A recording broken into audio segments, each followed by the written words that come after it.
Baik, semangat pagi semuanya. Semoga dalam keadaan sehat dan masih semangat untuk belajar.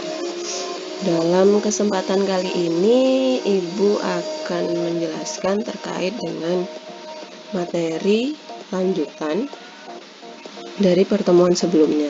Nah, sebelum kita lanjut ke materi, kita review dulu untuk materi sebelumnya.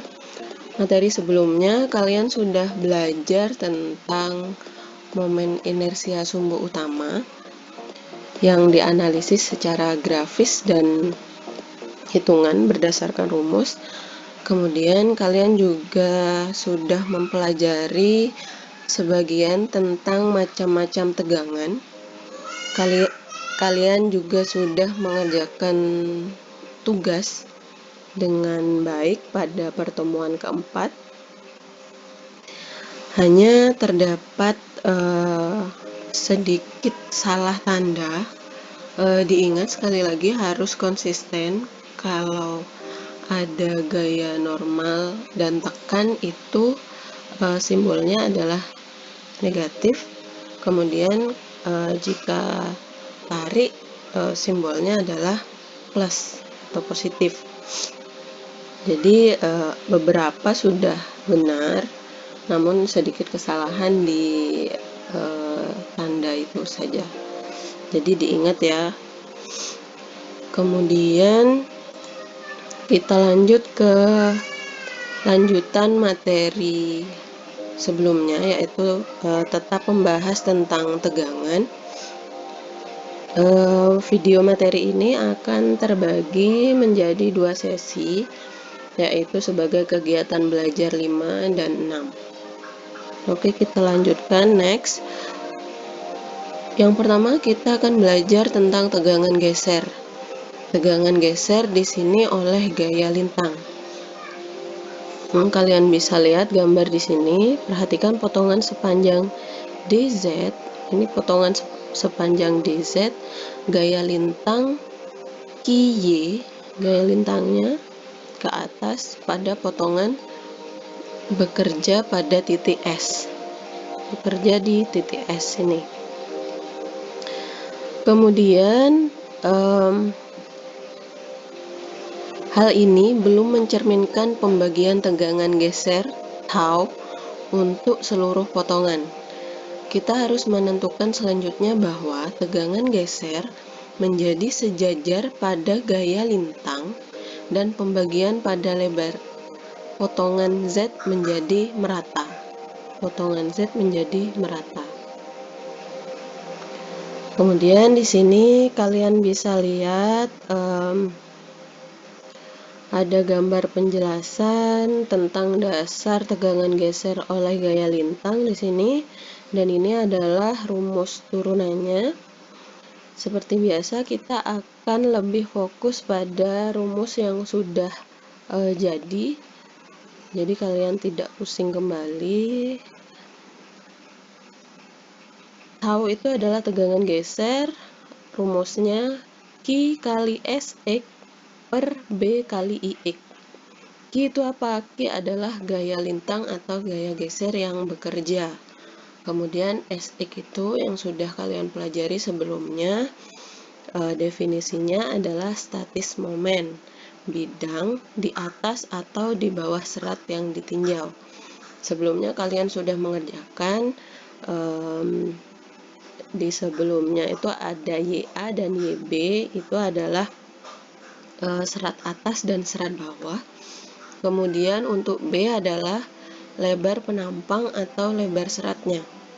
Untuk IX seperti yang kalian pelajarin sebelumnya juga, bahwa IX adalah momen inersia penampang terhadap sumbu X.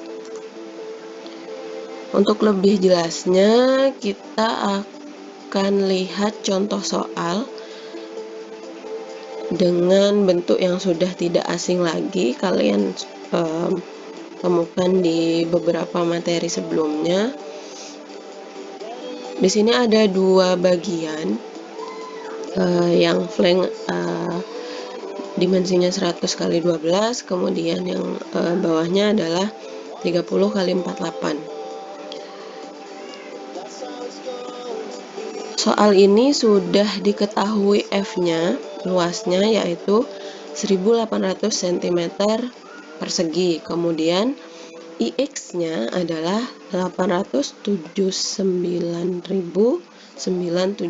cm pangkat 4. Kemudian titik beratnya di sini yang kalian sudah pelajari.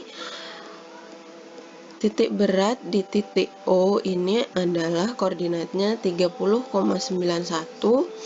untuk X-nya dan Y-nya adalah 37,64 Y-nya.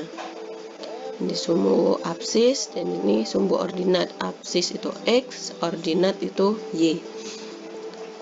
Kemudian, jika penampang di atas direncanakan memikul gaya lintang sebesar 15 ton, hitung dan gambar diagram tegangan geser penampang di atas. Nah, seperti apa penyelesaiannya? Yang pertama, langkah awal soal ini adalah dengan memberi notasi pada setiap sudut penampang sebagai berikut. Jadi, setiap sudutnya kalian beri notasi abjad seperti gambar di layar. Ada A, B, C, D, E, F, G. Kemudian selanjutnya adalah ini lebih jelasnya langkah menghitung dan menggambar. Yang satu seperti yang tadi dijelaskan, tentukan serat yang akan ditinjau. Seratnya adalah AB, OO, CD, CE, GF. Kita bisa lihat AB itu yang ini AB, kemudian OO, ini adalah garis titik beratnya. Kemudian CD, kemudian serat CE dan GF yang serat atas ini.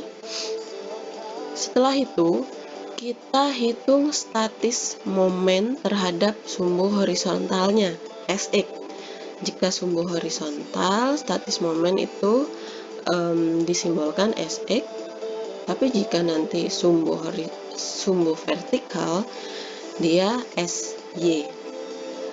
Jadi hitung statis momen terhadap sumbu horizontal pada titik berat untuk masing-masing serat tersebut.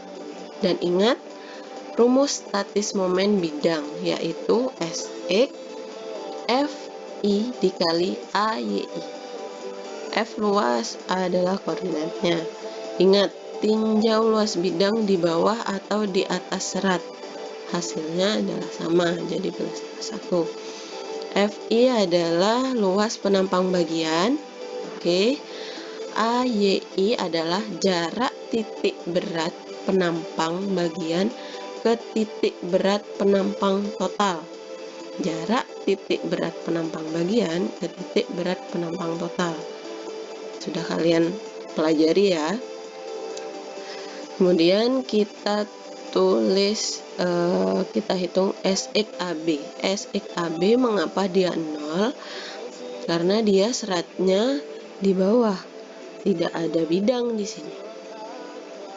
Kemudian SXOO, pertama kita cari F-nya, luasnya 30 kali 37,64.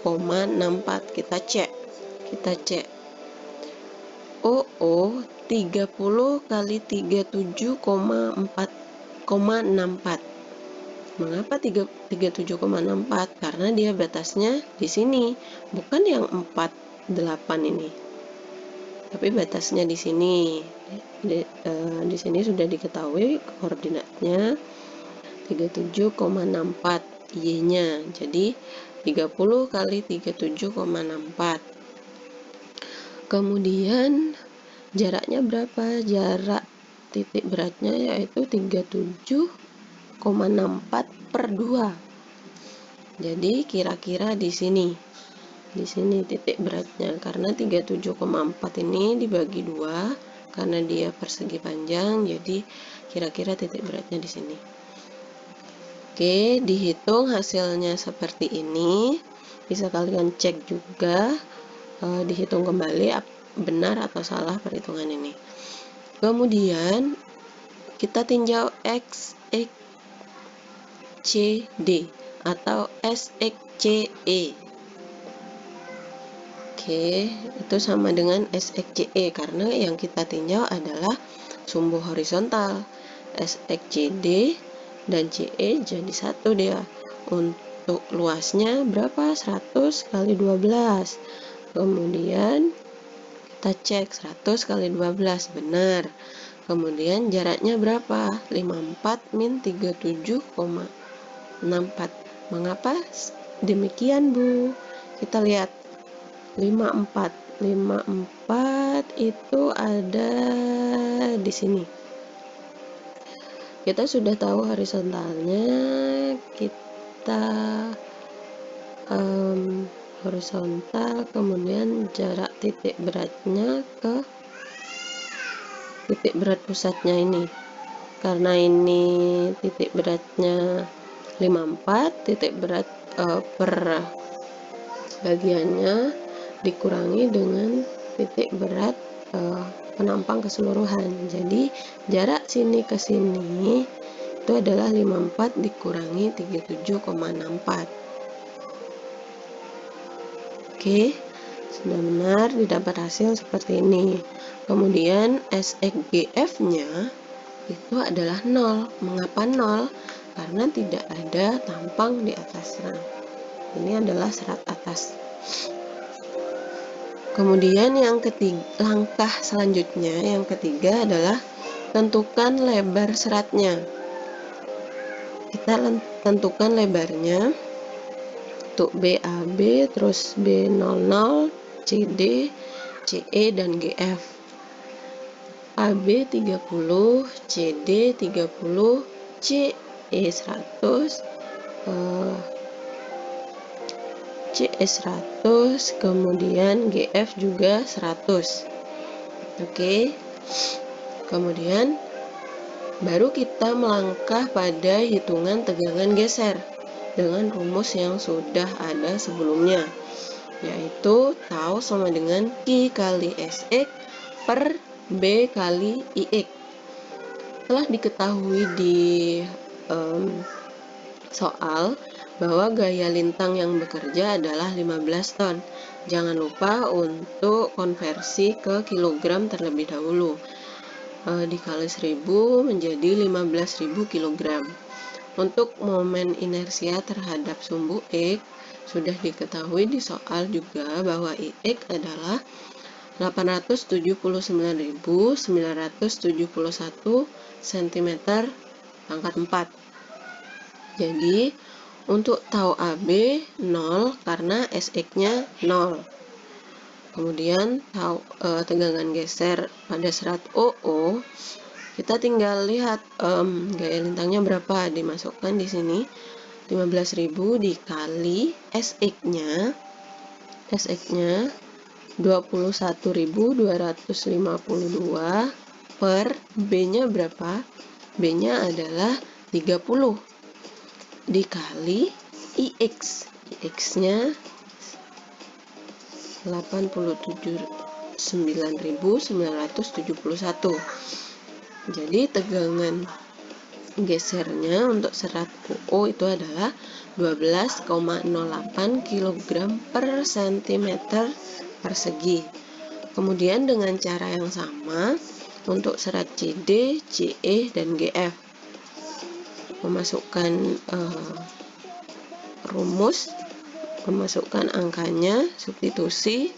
Yang berbeda adalah di lebar serat dan SX penampangnya, itu yang berbeda. Jika inersianya sama karena dia adalah satu benda. Mengapa berbeda lebar serat dan SX-nya? Karena ukuran tiap bidangnya di sana adalah tidak sama. Oke, sampai di sini paham ya? Saya rasa cukup mudah. Kemudian lanjut. Nah, setelah itu kita gambar tegangan geser. ini harus pakai skala agar bisa terbentuk seperti ini. Nah, kita sesuaikan, serat atasnya 0, kemudian serat CE-nya adalah 3,35. Jadi koordinatnya di sini TCD itu 11,15, itu tentu lebih panjang. Mengapa pakai skala? Ini agar tahu kita di mana perbedaannya. Tentu lebih panjang dia. Kemudian yang OO dia yang paling besar adalah 12,08 kg per cm persegi. Kemudian yang serat paling bawah hasilnya 0. Jadi kira-kira seperti ini bentuknya. Oke, selanjutnya kita melangkah pada materi tegangan geser oleh torsi.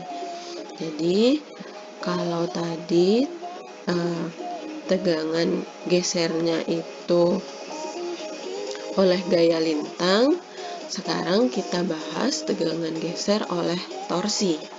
Torsi itu sederhananya adalah benda yang berputar. Itu torsi itu arti sederhananya, arti gampangnya agar mudah diingat. Torsi itu yang berputar intinya. Di sini ada gambar ilustrasinya. Ini tahu maksnya. Ini torsi dalam, ini torsi luar. Kemudian ini adalah total gaya gesernya. Besar torsi yang timbul adalah delta T R dikali delta Q-nya. Kemudian seperti biasa kita langsung pada rumus yang sudah jadi. Jadi ini buat acuan kalian bahwa rumus ini terbentuk dari runtutan-runtutan penalaran-penalaran yang di atas ini. Jadi tau tegangan geser akibat torsi itu adalah T kali R per IP. Oke, tau itu adalah tegangan geser akibat torsi.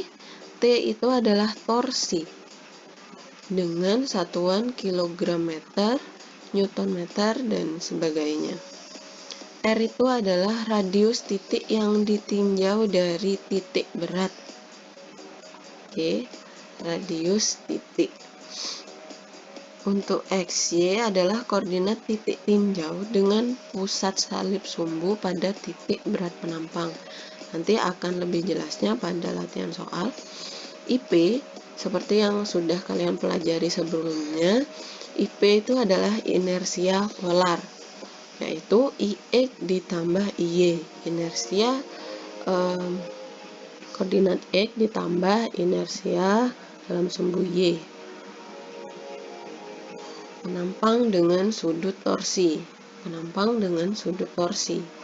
Sudutnya ini, dengan adanya puntiran, maka unsur-unsur dalam penampang sepanjang bentang mengalami putaran sebesar delta.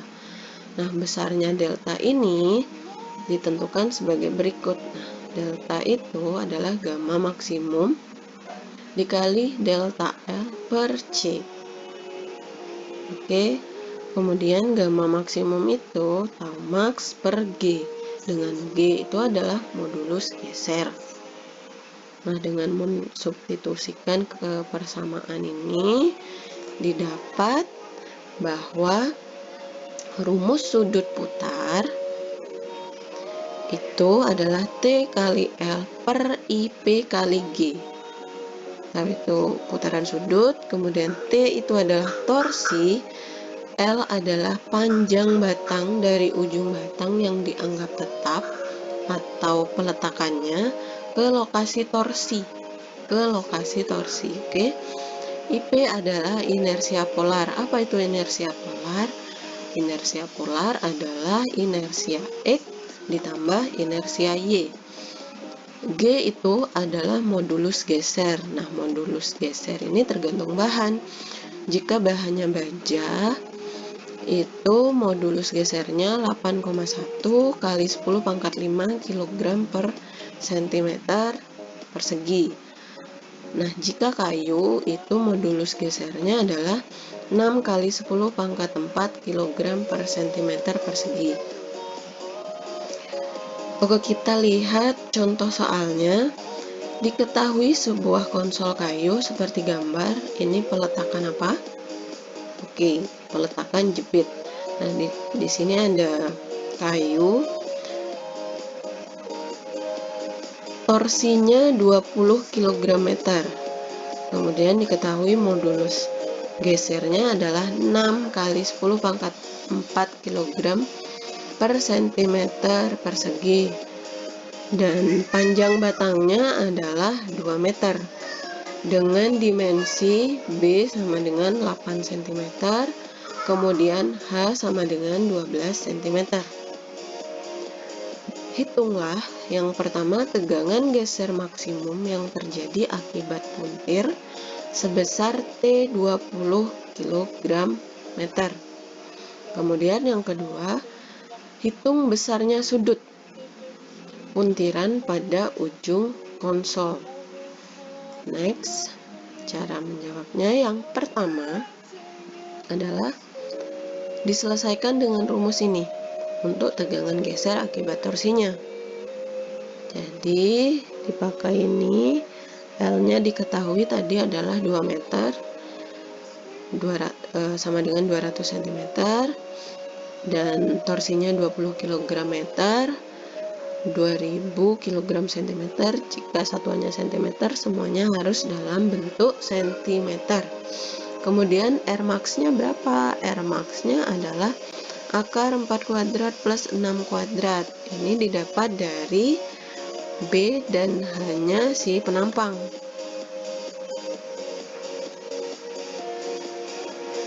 4,5 ini, hanya setengahnya ini, yang 6. Titik berat ya, XY itu 4 dan 6 itu. Kemudian di sini sudah dijelaskan koordinat pada sudut penampang. Jadi titik tengahnya. Untuk IP-nya adalah IX plus IY. Yang diingat IX itu hanya yang pangkat 3. Kemudian untuk IY itu adalah B-nya yang pangkat 3. Rumusnya sama, hanya perbedaannya di sana. Didapat hasil 1664 cm pangkat 4. Untuk yang kedua, kita masukkan. Setelah diketahui ini semua dan disamakan penyebutnya, kita masukkan dalam rumus. Masukkan dalam rumus, ini adalah T, kemudian ini adalah R, dan yang di bawah ini adalah IP. Jadi tegangan geser maksimum akibat puntir adalah 8,67 kg per cm pangkat 2. Dan yang ketiga, kita diminta untuk menghitung sudut puntiran pada ujung konsol. Nah, itu rumusnya adalah T kali L per IP kali G.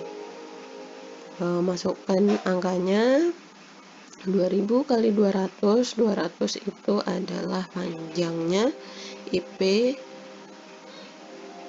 kita masukkan 1664, kemudian G modulus geser si kayu 6 kali 10 pangkat 4. Berapa hasilnya? Hasilnya adalah 0,04 radian. Untuk dijadikan derajat, caranya adalah 0,004 kali 180 dibagi pi. Ini pi ya, tidak terbaca di sini, ini pi. Pi itu adalah 22/7 atau 3,14. Jadi hasilnya adalah 0,23 derajat untuk sudut puntirnya. Kemudian ada contoh soal di sini. Ini akan dibahas pada video selanjutnya karena cukup panjang. ini akan membahas dari materi-materi sebelumnya, yaitu besaran penampang, besaran inersia, tegangan momen lentur, kemudian akibat gaya lintang. Nanti kita akan bahas pada video materi selanjutnya. Oke, terima kasih atas atensinya.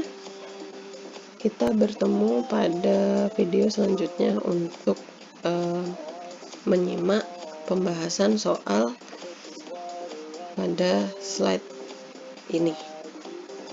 Terima kasih.